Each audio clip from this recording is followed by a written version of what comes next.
لا حول ولا قوة إلا بالله العلي العظيم. حسبنا الله ونعم الوكيل، نعم المولى ونعم النصير. أعوذ بالله من الشيطان اللعين الرجيم. بسم الله الرحمن الرحيم. الحمد لله رب العالمين، والعاقبة للمتقين، والجنة للمطيعين، والنار للعاصين، والصلاة والسلام والتحية الكرام على البشير النذير السراج المنير الغر الميامين حبيب إله العالمين أبي القاسم محمد اللهم صل على محمد وعلى وآل آله الطيبين الطاهرين المعصومين المظلومين المنتجبين المنتخبين الهداة المهديين الذين أذهب الله عنهم الرجس وطهرهم تطهيرا. اللهم صل على محمد ورحمة وآل الله محمد. على أعدائهم أجمعين من ليلتنا هذا إلى قيام يوم الدين.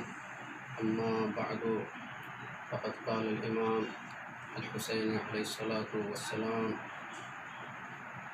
إني لم أخرج أشرا ولا بطرا ولا مفسدا ولا ظالما، إنما خرجت لطلب الإصلاح في أمة جدي رسول الله صلى الله عليه وآله وسلم، أريد أن أعمل بالمعروف والنهي عن المنكر وأسير بسيرة جدي وأبي علي بن أبي طالب عليه الصلاة والسلام. اللهم صل على محمد وآل محمد. ایام ادا کا سلسلہ جاری و ساری ہے، اور آج ماہ محرم کی تیسری رات ہے۔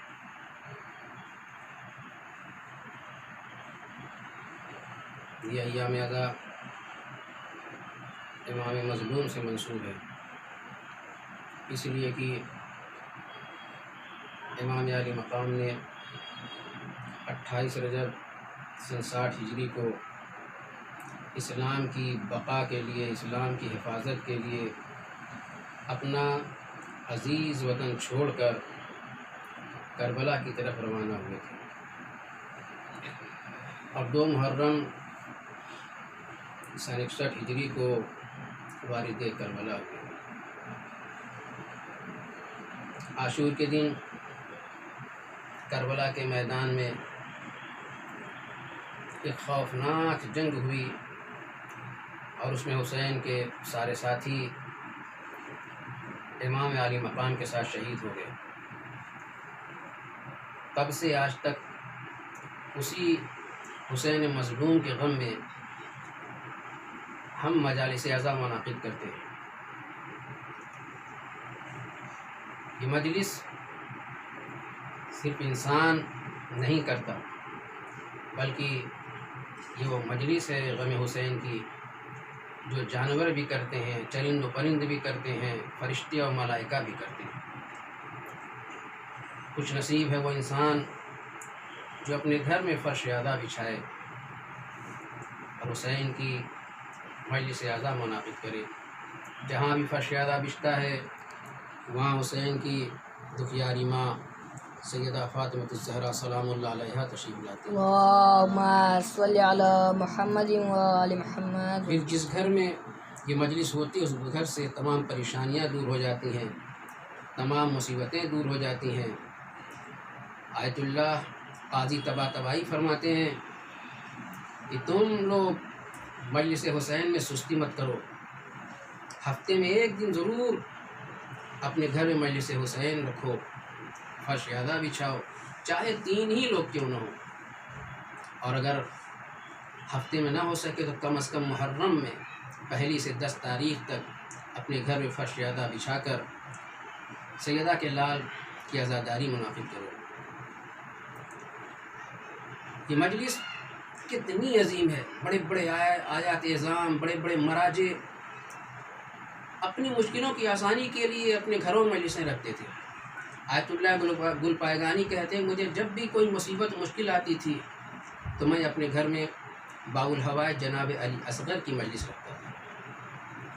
ایک آیت اللہ کا یہ دستور تھا کہ ہر نماز کے بعد خود ہی مصائب پڑھتے تھے اور خود ہی روتے تھے اکیلے۔ اور ایک آیت اللہ نے جو بہت بیمار تھے، شفا حاصل نہیں ہو رہی تھی، تو اپنے گھر میں ایک وسیلے کی مجلس رکھی جو منسوب تھی بی بی فاطمہ الزہرا سلام اللہ علیہا سے۔ اللهم صل على محمد وآل اور جو محمد. ہی انہوں نے اس مجلس وسیلہ کو رکھا اور بیوی فاطمہ الزہرا کے فضائل و مصائب اپنے گھر میں سنے، ان کی بیماری دور ہو گئی۔ آیت اللہ محمد حسین نے طبائی ایک دن شہر قم ایران میں حرم معصومہ کے قریب ایک گزرخان ہے، اس میں ایک سید کی مجلس میں گئے۔ اس سید کے گھر میں مکان کی نئی تعمیر ہو رہی تھی، تو انہیں یعنی آیت اللہ محمد حسین طباطبائی کو ایک دوسری جگہ بیٹھایا گیا۔ تو انہوں نے پوچھا کہ اس گھر میں کب سے مجلس ہو رہی ہے؟ تو صاحب خانہ نے بتایا، بانی مجلس نے بتایا کہ اس گھر میں 40 سال سے مجلس ہو رہی ہے۔ یعنی کون سے گھر؟ جو گھر بن رہا تھا۔ فوراً وہاں سے آیت اللہ محمد حسین طباطبائی اٹھے اور اس جگہ گئے جو نیا مکان بن رہا تھا، کہا جس جگہ پہ 40 سال سے مجلس حسین ہو رہی ہے وہ جگہ اتنی بابرکت ہو جاتی ہے کہ اس سے فیض حاصل کیا جائے۔ بہت پڑھ جاؤں اللہم صلی علی محمد وآل محمد۔ یہ ہے مجلس کی عظمت۔ ہمارے چھٹے امام برابر مجلس اعلیٰ منعقد کرتے رہتے تھے، یہاں تک ملتا ہے کہ چھٹے امام جب محرم کا چاند نمودار ہوتا تھا تو لوگ انہیں ہنستا ہوا نہیں دیکھتے تھے، ہمیشہ غمزدہ رہتے تھے، اور خود عاشور کے دن ہمارے چھٹے امام ذاکر بن جاتے تھے، خود ہی ممبر پہ آنے کے بعد مجلس پڑھتے تھے، مصائب بیان کرتے تھے، اہل خانہ ہوتے تھے، وہ مصائب سے سن کر گریہ کرتے تھے۔ 8ویں امام فرماتے ہیں میرے پدر گزروا حضرت امام موسیٰ کاظم علیہ السلام اللہم صلی علی محمد محرم وآل کے محمد۔ ایام میں کبھی بھی ہنستے نہیں تھے۔ عاشور کا دن جب آتا تھا ان کے لیے بڑی مصیبت کا دن ہوتا تھا، اور ہمارے 8ویں امام بھی عشر مجالس برابر رکھا کرتے تھے۔ یعنی مجلس کوئی معمولی نہیں ہے، مجلس تو آسمان پہ بھی ہوئی، عرش پر بھی ہوئی۔ جب جناب جبریل علیہ السلام نے جناب آدم کو پنجتن پاک علیہ السلام کے نام تعلیم کرنا شروع کیے، تو 4 نام کے بعد جب 5واں نام امام حسین علیہ السلام کا آیا تو جناب آدم کی آنکھ سے آنسو نکل آئے۔ تو جناب آدم علیہ السلام جبریل امین سے پوچھتے ہیں کہ یہ کون سا نام ہے؟ 4 ناموں کو میں نے دہرایا اپنی زبان پہ مگر آنسو نہیں آیا، لیکن 5واں نام جو ہی میری زبان پہ آیا آنسو نکل آئے۔ تو جناب جبریل امین عرش پہ جناب آدم کو بتاتے ہیں کہ یہ وہ حسین ہے جو آپ کی اولاد سے ہوگا، اور اس پہ ایسے مسائل پڑھیں گے، ایسے مسائل پڑھیں گے کہ دنیا کی ہر مصیبت جو ہے اس مسائل کے سامنے چھوٹی ہوگی۔ اسے بھوکا پیاسا رکھا جائے گا، اور جب یہ استغاثہ بلند کرے گا، فریاد بلند کرے گا، تو لوگ تلواریں لے کے آئیں گے آگے، اس کے ٹکڑے ٹکڑے کر دیں گے، اس کو دمبے تر ذبح کر دیں گے، اس کی لاش پہ گھوڑے دوڑا دیے جائیں گے۔ اس کے بعد روایت میں ملتا ہے کہ جناب آدم اور جناب جبریل دونوں مل کر ایسا روئے، ایسا گریہ کیا جیسے ایک بوڑھی ماں اپنے جوان لال کا ماتم کرتی ہے۔ تو بتایا مجلس کی عظمت ہے، زمین ہی نہیں عرش پر بھی مجلس۔ ایک واقعہ اور بیان کروں کہ ایک مرتبہ ایک شخص ہرنی کو گرفتار کر کے لیے جا رہا تھا، راستے میں 8ویں امام کھڑے تھے، لیکن وہ شکاری یہ نہیں جانتا تھا کہ یہ کون ہے۔ جب یہ شکاری ہرنی کو لے کے امام کے سامنے سے گزرا تو ہرنی نے اپنی زبان سے نہ معلوم کیا کہا کہ امام نے اسے روکا، شکاری کو، اور شکاری سے کہا کہ بھائی دیکھو اس کے دونوں بچے بھوکے ہیں، اس کو چھوڑ دو، یہ دودھ پلا کے واپس آ جائے گی۔ شکاری کہتا ہے کیسی بات کرتے ہیں، کیا کبھی کوئی شکار چھوڑنے کے بعد واپس آیا ہے؟ کہا میں اس کی ضمانت لیتا ہوں، اگر یہ واپس نہ آئی تو تم جو چاہو گے مجھ سے لے سکتے ہو۔ چنانچہ جب امام نے ضمانت دی، وہ بھی نہیں جانتا تھا یہ کون ہے، چنانچہ ہرنی گئی، دودھ پلا کے واپس آ رہی تھی، تھوڑی دیر ہو گئی تو یہ کہتا آخر کیوں نہیں آ رہی، دیر ہو گئی۔ کہا گھبراؤ نہیں، ابھی آ رہی، گھبراؤ نہیں، بس آنے والی ہے، میں ضمانت لیا ہے۔ تھوڑی دیر کے بعد کیا گرد و غبار نمودار ہوئی اور ہرنی آئی، اور آنے کے بعد امام کے قدموں پہ سر رکھ دیا، اور پھر اس ہرنی اور امام میں بات چیت ہونے لگی۔ امام نے پوچھا تو نے اتنی دیر کیوں کر دی؟ مجلس حسین کی عظمت سمجھیے، امام نے پوچھا اتنی دیر کیوں ہوگی؟ اس نے کہا میں تو صحیح ٹائم پہ آ رہی تھی، مگر راستے میں کیا دیکھا کہ میرے قوم قبیلے کے لوگ مجلس حسین برپا کر رہے، لہٰذا میں تھوڑی دیر اس مجلس میں بیٹھ گئی، اس لیے دیر ہو گئی۔ جب 8ویں امام نے اس سے یہ بات بتائی تو اس نے پوچھا آپ ہیں کون؟ آپ تو کوئی اللہ کے محبوب بندے لگتے ہیں۔ امام نے فرمایا مجھے علی ابن موسیٰ رضا کہا جاتا ہے۔ اللہم صلی علی محمد وآل محمد۔ بڑی فضیلت ہے، بڑی عظمت مجلس کی، مگر آج ہمارے یہاں اس مجلس کو مجلس نہیں سمجھا جاتا، اس مجلس کی وہ اہمیت نہیں سمجھی جاتی جو ائمہ اطہار کی نگاہ میں تھی، وہ اہمیت نہیں سمجھی جاتی جو معصومین کی نگاہ میں تھی، وہ اہمیت نہیں سمجھی جاتی جو ملائکہ اور فرشتوں کی نگاہ میں۔ ایک اور مجلس کا ذکر کرنے کے بعد مسائل کی طرف بڑھ جاؤں گا۔ کہتے ہیں مجلس چاہے چھوٹی ہو یا بڑی، اس میں خلوص شرط ہے۔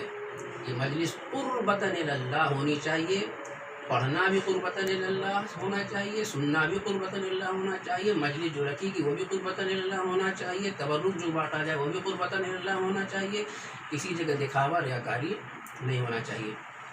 تو ایک واقعہ ہے کہ ایران کا آیت اللہ ہے کوثری، جو ایران کی بڑی بڑی مجلسیں پڑھا کرتے تھے، بڑے بڑے مراجع کے یہاں، بڑے بڑے گھروں میں، یہاں تک کہ آیت اللہ خمینی کے گھر میں اشرا پڑھتے تھے۔ عاشور کا دن جب آیا تو کہتے ہیں کہ میں ایک مجلس سے جب باہر آیا تو چند بچوں نے مجھے گھیر لیا، ان میں سے ایک بچے نے کہا آغا آج ہماری مجلس ہے اور آپ پڑھ دیجیے۔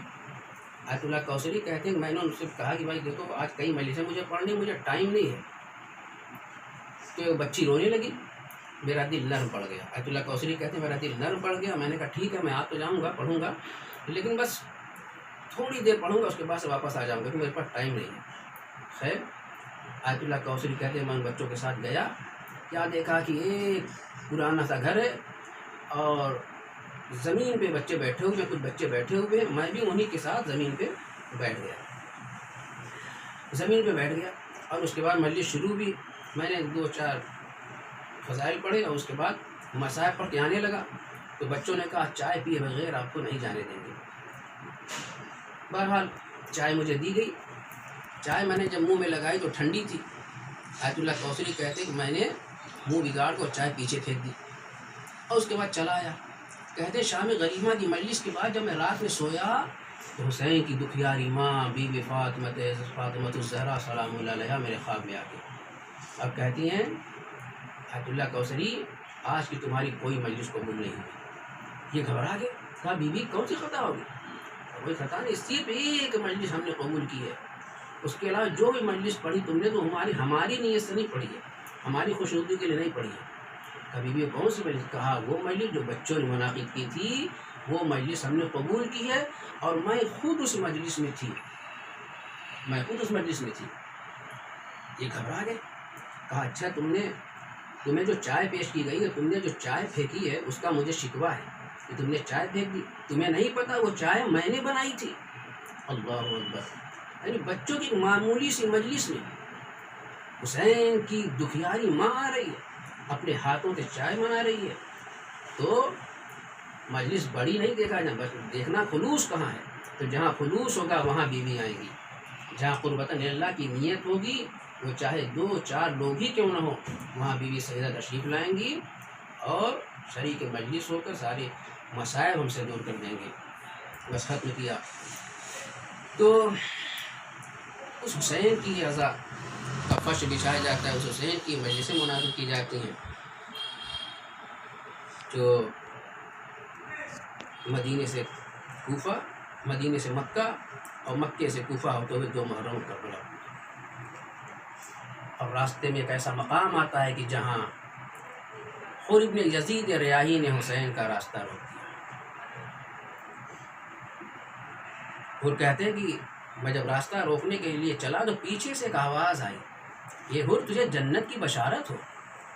حر کہتے ہیں کہ میں سوچنے لگا میں تو حسین ابن علی کے مقابلے میں جا رہا ہوں، آخر مجھے جنت کی بشارت کیوں دی جا رہی ہے؟ بہرحال حر نے کوئی توجہ نہیں دی حسین کا راستہ روکنے میں، وہ منہمک رہے۔ یہاں تک کہ حر کہتے ہیں کہ میں نے ایک رات اپنے باپ کو خواب میں دیکھا، میرا باپ کہہ رہا حر کہاں جا رہا ہے؟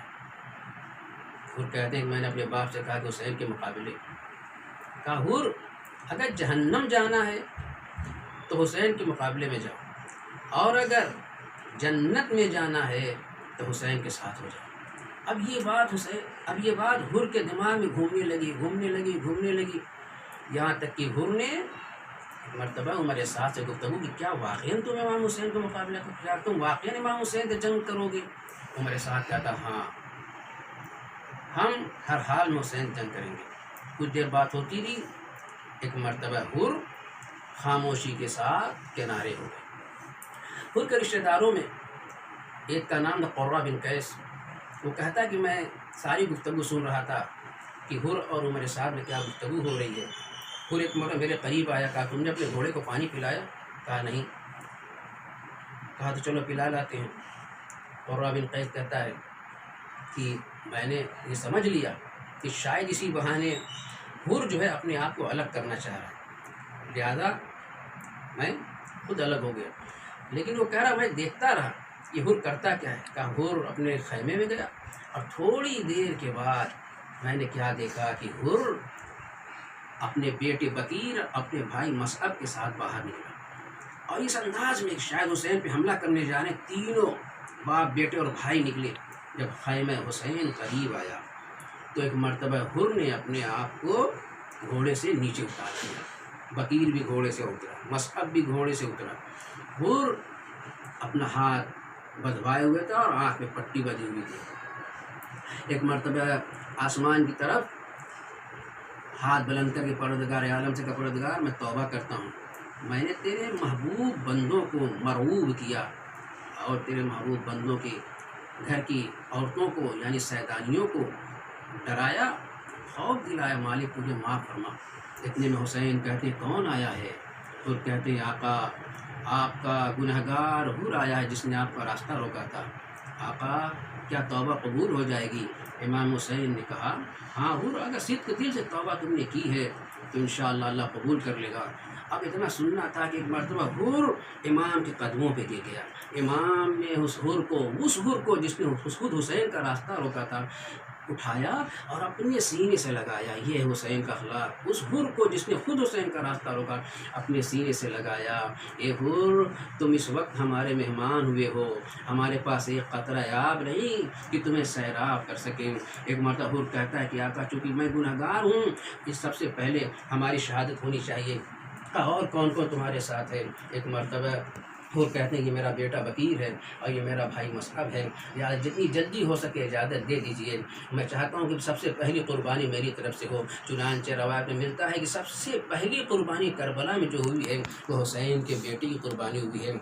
بکیر آگے بڑھا، حسین کے قدموں پہ گرا، قدم کا بوسہ لیا اور اس کے بعد بلند ہوا، آقا کا ہاتھ چوما، گھوڑے پہ سوار ہوا، میدان میں آیا، 70 لعینوں کو واصل جہنم کر کے ایک مرتبہ پھر واپس آیا۔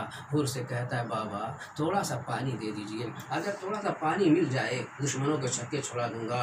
حر کیا کہتے ہیں بیٹا تو رات تک پانی پیتا رہا ہے نا، تجھے پانی کی کیا ضرورت ہے؟ ارے ذرا حسین کے بچوں کو تو دے، ارے 3 دن سے بھوکا و پیاسے ہیں، جا نبی کونین جام کوثر تمہیں سیراب کریں گے۔ حر کا لڑکا واپس آیا اور لڑتے لڑتے ایک مرتبہ گھوڑے سے زمین پہ آئے، امام حسین علیہ السلام کو سلام کیا۔